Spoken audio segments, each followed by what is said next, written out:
안녕하십니까. 엑스텐 정규방송 시간입니다. 어제 선거 잘 하셨는지요? 이번 한 주도 목요일하고 금요일 이틀밖에 남지 않았습니다. 오늘은 맥세븐 종목 중에서 1년간 가장 못 오른 메타에 대해서 종목 점검을 해보도록 하겠습니다. 그리고 트레이드스터디에서 제가 새로운 자원방송 시작을 했습니다. 트레이드스터디 플랫폼에 오시면요, 미국 주식 실시간 트레이딩 이라는 코너가 있는데요. 제가 실시간으로 10시서부터 11시 반 혹은 12시까지 시장 상황 보면서 종목 추천해드리고, 또 여러분들이 포트폴리오는 어떻게 운영하셔야 되는지, 그리고 앞으로 저희들이 큰 목표를 가진 백두산 프로젝트를 어떻게 진행할 건지에 대해서 조목조목 말씀드리고, 또 여러가지 교육 프로그램 만들어서 여러분들이 주식을 잘 선택하시고 잘 매매하실 수 있도록 인도하는 그런 프로그램입니다. 많은 관심 가져주시기 바랍니다. 감사합니다. 자, 저희가 연초서부터 포트 10개를 가져왔는데요. 현재 25% 수익 나고 있고요. 5개월 지난 겁니다. 그래서 연초 대비해서 수익률이 쭉 나오는데, 그 중에서 저희가 메타 플랫폼을 가지고 있습니다. 7.66% 지금 마이너스 나고 있는데요. 그래서 이게 연초서부터도 지금 마이너스가 나고 있구나 해서 한번 종목 점검 해보도록 하겠습니다. 이게 메타의 위클리 그래프입니다. 제가 TTM 스퀴즈라고 이렇게 이제 장기 그래프를 보면서 이제 주가가 기술적으로 언제 튀겠느냐 하는 보는 지표인데요. 여기서 빨간불이 켜져 있습니다. 그래서 빨간불이 켜져 있을 때는 아직까지 에너지를 좀 모으고 있는 국면이다, 이렇게 보게 되겠고요. 과거 경험을 봐도 빨간불이 파란불로 바뀌면서 눌림을 한번 받고 상승을 했던 에너지를 받았던 거 보이고 있고요. 그래서 그런 게 이제 또 나타나지 않겠는가 해서 기대해오는 국면이라고 말씀을 드립니다. 또한 애널리스트들의 평가를 보면 현재 프라이스 타겟은 828불 이 기관에서는 보이고 있는데, 현재 메타가 622불, 프라이스 로우보다도 낮게 내려와 있습니다. 그래서 애널리스트는 레이팅이 계속 올라가고 있지만 시장은 아니다, 그게 아니다 하면서 계속 눌리고 있고요. 현재는 33% 정도 더 올라갈 룸이 있다, 이렇게 보고 있습니다. 1000불을 넘게 보는 애널리스트도 있습니다. 자, 메타 플랫폼 씁니다. 페이스북과 인스타그램의 메타죠. 많은 분들이 이렇게 생각하실 겁니다. 매그니피센트 7, 미국 빅테크 7대장이면 잘 나가는 거 아니야? 하실 텐데요. 지난 1년을 놓고 보면 이 7개 종목 중에 딱 2개만 마이너스입니다. 마이크로소프트, 그리고 오늘의 주인공인 메타입니다. 메타는 1년 수익률 마이너스 6.6%로 사실상 꼴찌권에 있죠. 그런데 여기 진짜 흥미로운 점은요, 실적을 보면 1분기 매출이 33%나 늘었고요. 21년 이후 가장 빠른 성장입니다. 펀더멘탈은 펄펄 나는데 주가만 빠진다. 오늘 방송에서는 왜 주가가 못 올랐는지 원인을 4가지로 규명해 보겠습니다. 앞으로 어떻게 될지, 그리고 우리 개인 투자자는 어떤 전략으로 접근하면 좋을지까지 탄탄하게 정리해 보도록 하겠습니다. 자, 먼저 맥세븐 차트부터 보시죠. 맨 왼쪽 구글이 무려 116% 올랐습니다. 2배가 넘었습니다. 그 다음 애플이 52.6%, 엔비디아가 52%, 테슬라 23%, 아마존이 21%. 다들 두 자릿수 이상 플러스입니다. 그런데 오른쪽 빨간 거 2개 보이시죠? 메타가 마이너스 6.6, 마이크로소프트가 7.7%. 7개 빅테크 중에서 딱 이 두 종목만 1년 동안 주가가 빠졌습니다. 구글하고 메타를 비교해보면요, 둘 다 광고로 돈 버는 회사고 둘 다 AI에 천문학적으로 투자하고 있습니다. 그런데 수익률 격차가 120%포인트가 넘습니다. 같은 출발점에서 한 명은 전력 질주, 한 명은 제자리 걸음을 한 거죠.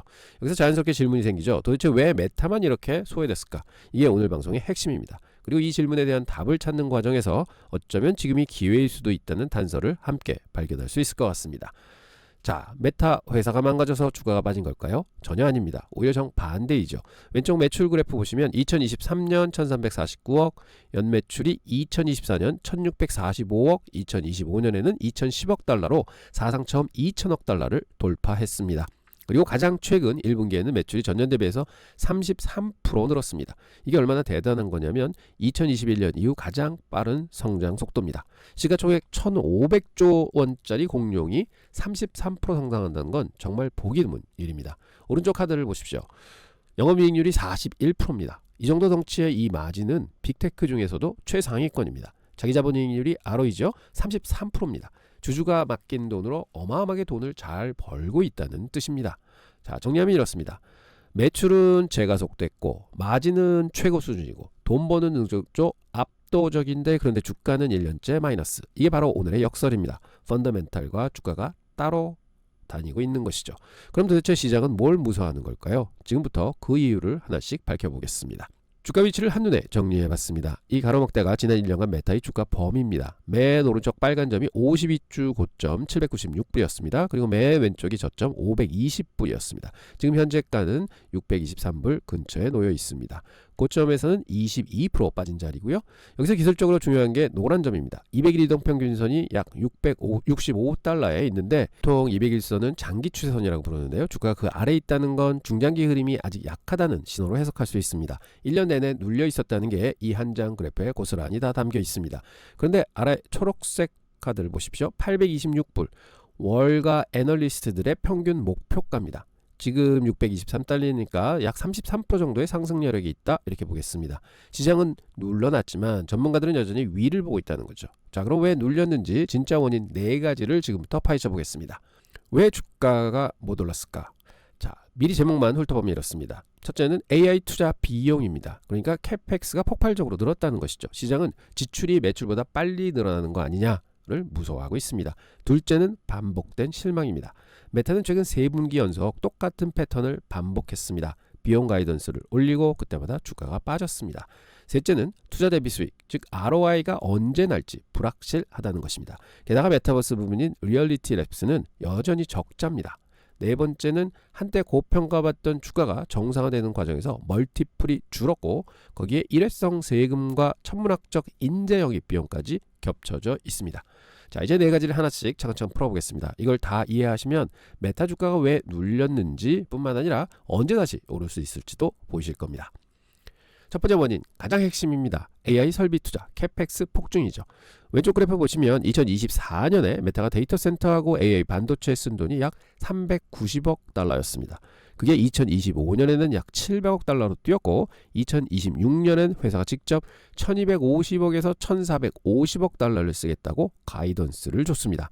중간값으로 잡아도 1450억 달러인데요. 불과 2년 만에 투자비가 3배 넘게 늘어난 겁니다. 오른쪽 박스의 시장이 왜 겁먹었는지 정리를 해보았습니다. 2026년 투자 규모가 2025년에 거의 2배고요. 심지어 2024년하고 2025년을 합친 것보다 많습니다. 게다가 저커버그는 2028년까지 미국에만 6천억 달러 넘게 투자하겠다고 선언을 했습니다. 투자 자체는 미래를 위한 거니까 나쁜 건 아니죠. 문제는 속도입니다. 시장이 가장 무서워하는 건 이겁니다. 돈 버는 속도보다 쓰는 속도가 더 빠른 거 아니냐. 매출은 33% 느는데 투자비는 100% 가까이 늘어나고 있으니까요. 이 돈이 진짜 미래 이익으로 돌아올지 아직 증명이 안 됐기 때문에 발표할 때마다 주가가 출렁이는 겁니다. 두 번째 원인은 학습된 실망감입니다. 메타가 최근 3분기 동안 똑같은 시나리오를 반복했습니다. 순서를 보시면 스텝 1, 실적 발표를 합니다. 매출도 이익도 시장 기대치를 넘었습니다. 빗했다고 하죠. 여기까지는 좋습니다. 그런데 스텝 2, 경영진이 컨퍼런스 콜을 해서 내년 투자를 더 늘리겠다며 캐펙스 가이던스를 또 올립니다. 그러면 스텝 3, 주가가 발표 직후 6에서 9% 하락을 합니다. 실제로 1분기 실적 발표 직후엔 하루에 8.6%가 빠졌습니다.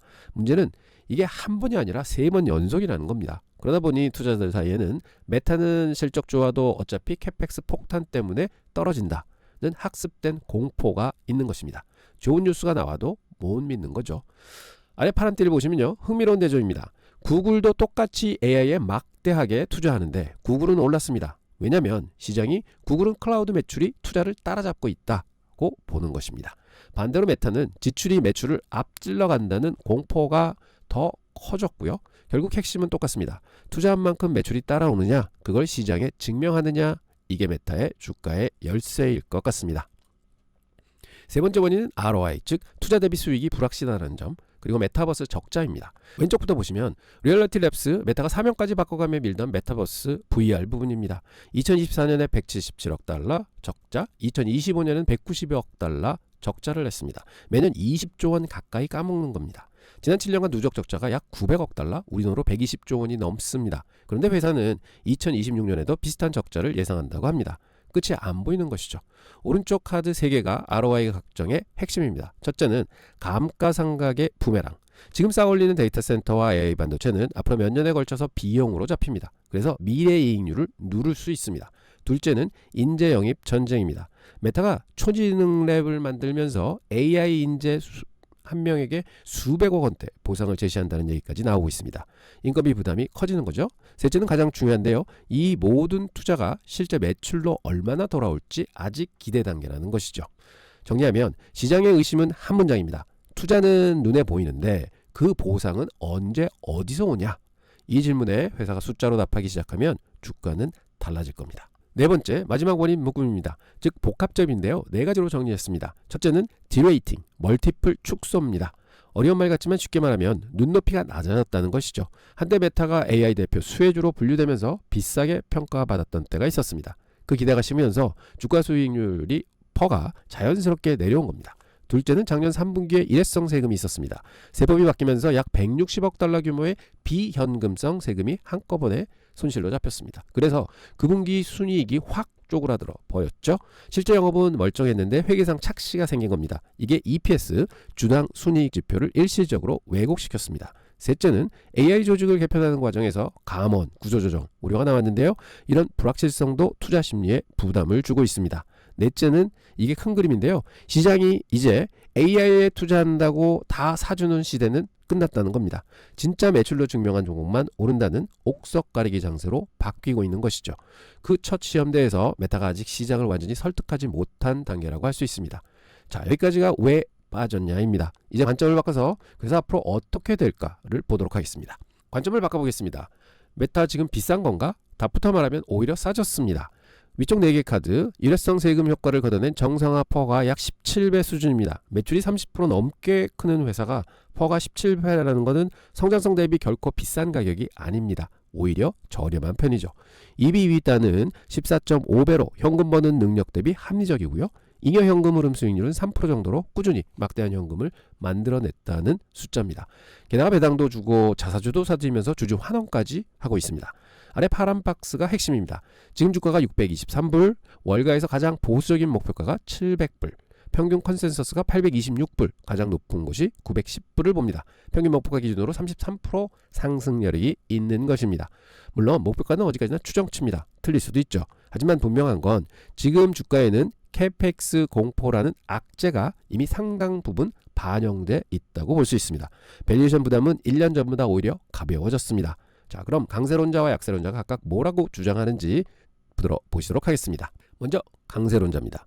오를 거라고 보는 사람들은요, 이런 논리를 펴니다. 핵심은 하나입니다. 지금까지 쏟아부은 투자가 결실로 바뀌는 순간이 올 거야 하고 판단합니다. 첫째, 매출 재가속. 앞서 보셨듯이 1분기 33% 성장은요, 2021년 이후 최고입니다. AI 추천 알고리즘이 사용자를 더 오래 붙잡고 있고 그게 광고 매출로 직결되기 시작했다는 신호입니다. 둘째, AI 광고 머신입니다. 메타의 어드밴티지 플러스라는 AI 광고 자동화 도구가요 핵심인데요. 광고주가 AI한테 맡기면 알아서 최적인 타겟에게 광고를 뿌려줍니다. 똑같은 트래픽에서 더 비싼 광고 단가를 뽑아내는 것입니다. 이게 바로 천문학적 캐펙스가 회수되는 첫 번째 통로라고 하겠습니다. 셋째는 스마트 글라스입니다. 새 성장 동력이죠. 라이방 메타글라스가 스마트 글라스 시장에서요 점유율이 73%나 됩니다. 2025년 판매량이 3배로 뛰었습니다. 광고 말고 하드웨어라는 완전히 새로운 매출원이 생기게 되는 것이죠. 넷째, 압도적인 현금과 저평가입니다. 메타는 그 막대한 투자를 하면서도 동시에 배당 주고 자사주 사들일 만큼 현금이 남습니다. 그런데 정상화 퍼는 17배. 강세론자들은 이렇게 좋은 회사가 이 가격이면 싸다고 보는 겁니다. 자, 그럼 반대편 얘기도 한번 들어보시겠습니다. 이번엔 약세론자입니다. 조심해야 한다는 쪽의 논리죠. 강세론의 동전의 양면입니다. 투자가 결실이 아니라 짐이 될 수 있다는 것입니다. 첫째, 감가상각 압박입니다. 강세론에선 투자가 미래의 매출이라고 했지만 약세론은 거꾸로 봅니다. 지금 쌓는 1350억 달러치 설비가 앞으로 몇 년간 비용, 즉 감가상각으로 잡혀서 이익률과 EPS를 짓누를 거라고 생각하는 것이죠. 둘째, ROI 회수 지연입니다. 만약 AI 투자가 기대만큼 매출로 안 돌아오면 그 막대한 전의 전쟁이 결국 주주가치 파괴로 끝날 수 있다는 우려입니다. 이게 가장 근본적인 리스크죠. 셋째는 메타버스와 규제 리스크. 리얼리티랩스는 여전히 매년 190억 달러씩 적자를 내고요. 거기에 유럽연합과 미국의 규제, 반독점 소송 같은 외부 리스크도 늘 깔려 있습니다. 넷째는 광고는 경기를 탑니다. 경기가 나빠지면 기업들이 가장 먼저 줄이는 게 광고비죠. 게다가 틱톡, 유튜브하고 사용자 시간을 놓고 끝없이 경쟁하고 있습니다. 자, 강세론과 약세론을 다 들어보셨는데요. 어느 한쪽이 정답이라고 말씀드리진 않겠습니다. 중요한 건 이 두 시나리오를 다 알고 우리 상황에 맞게 전략을 짜는 겁니다. 그 얘기를 마지막으로 해보도록 하겠습니다. 자, 종합 판단 해보겠습니다. 오늘 내용을 한 문장으로 압축하면 이렇습니다. 회사는 강하다. 발목을 잡는 건 비용 공포. 딱 하나다. 왼쪽 초록 박스 변하지 않는 강점입니다. 매출은 33% 재가속하고 있고요. 영업이익률은 41% 최상위권입니다. AI 광고 효율이 실제 매출로 바뀌고 있고 막대한 현금으로 주주 환원까지 하면서 밸류에이션은 저평가 영역입니다. 이건 흔들리지 않는 팩트입니다. 오른쪽 박스는요. 지켜봐야 할 변수입니다. 앞으로 분기 실적에서 매출 증가가 비용 증가를 앞선다는 걸 증명하는 첫 번째 체크포인트입니다. 두 번째는 캐펙스 가이던스를 또 올리느냐 아니면 안정화되느냐입니다. 세 번째는 리얼리티 랩스 적자와 규제 뉴스의 흐름입니다. 결국 메타 주가의 향방을 결정할 트리거는 분기 실적과 캐펙스 가이던스입니다. 이 두 가지만 잘 추적하셔도 타이밍을 잡는 데 큰 도움이 될 겁니다. 그럼 이걸 바탕으로 실전에서 어떻게 접근하면 좋을지 분할 매수 전략을 구체적으로 말씀드리겠습니다. 이제 가장 실전적인 부분 분할 매수 전략입니다. 다시 한번 강조드리지만 이건 투자 권유가 아니라 이런 식으로 접근하는 방법이 있다는 예시입니다. 최종 판단은 늘 본인 몫이라고 말씀드립니다. 메타처럼 펀더멘탈은 좋은데 변동성이 큰 종목은요. 한 번에 다 사는 게 가장 위험합니다. 그래서 나눠서 사는 분할 매수가 핵심이죠. 세 구간으로 나눠봤습니다. 1차 관심 진입 구간입니다. 지금 620불인데요. 사고 싶은 총 비중의 3분의 1만 먼저 담습니다. 펀더멘탈을 확인하면서 첫 발을 떼는 것이죠. 2차 추세 확인 구간입니다. 아까 그 200일선 665불이라고 말씀드렸는데 그걸 회복하면 중장기 추세가 살아난다는 신호로 볼 수 있어요. 이때 또 3분의 1 정도를 추가하시는 겁니다. 추경 매수가 되는 거죠. 3차는 가치 매수 구간입니다. 만약 시장이 흔들리면서 52주 저점인 520불에서 560불까지 빠진다. 그럼 오히려 기회를 보고 나머지 3분의 1을 추가로 담아서 평단을 낮추는 것입니다. 아래 세 가지 원칙 꼭 기억하시기 바랍니다. 첫째는 절대 한 번에 몰빵하지 마십시오. 최소 3회 이상 나눠서 하시고요. 둘째, 실력이나 캐펙스 발표일 전후는 변동성이 크니까 대비하시기 바랍니다. 셋째는 이건 장기 투자에 맞는 전략입니다. 며칠 만에 수익을 내는 단기 트레이딩에는 안 맞습니다. 메타의 진짜 가치는 투자가 결실로 바뀌는 시간이 필요하기 때문에 그렇습니다. 자, 오늘 내용을 딱 세 줄로 정리해 보도록 하겠습니다. 첫째, 메타는 매그니피션트 7 중에서 지난 1년 꼴찌권에 있습니다. 하지만 회사 자체는 매출이 34% 성장, 영업이익률 41%로 역대 최대 실적 보이고 있습니다. 주가와 펀더멘탈이 분리가 됐다 이렇게 볼 수 있죠. 둘째, 주가가 눌린 진짜 이유는 복잡하지 않습니다. 딱 하나입니다. AI에 쏟아붓는 천문학적 투자비, 캐펙스에 대한 비용 공포입니다. 회사가 망가져서가 아니라 너무 공격적으로 미래에 베팅하는 걸 시장이 아직 못 믿는 것이죠. 셋째, 그래서 밸류에이션은 오히려 싸졌습니다. 목표가 기준 33% 상승력이 있습니다. 앞으로 관건은 매출 증가가 비용 증가를 앞설 것이냐, 이걸 분기 실적으로 증명하는 게 중요합니다. 우리 개인 투자가들은 그걸 확인해가면서 한 번에 몰빵하지 말고 분할 매수로 차분하게 대응하면 될 것 같습니다. 숫자는 2026년 6월 기준이고 그 언제든 바뀔 수 있습니다. 투자의 최종 책임은 늘 본인에게 있다는 점 꼭 기억해 주시기 바랍니다. 오늘도 끝까지 시청해 주셔서 감사드립니다. 도움이 되셨으면 구독과 알림 꼭 부탁드립니다.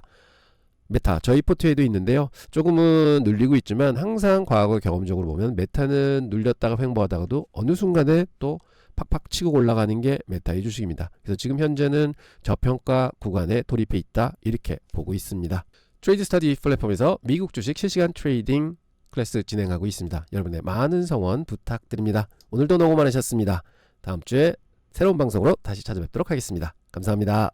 본 영상은 특정 종목에 대한 투자 권유나 추천이 아닙니다. 투자 판단에 참고만 하시길 바랍니다. 모든 투자의 결정과 책임은 투자자 본인에게 있습니다.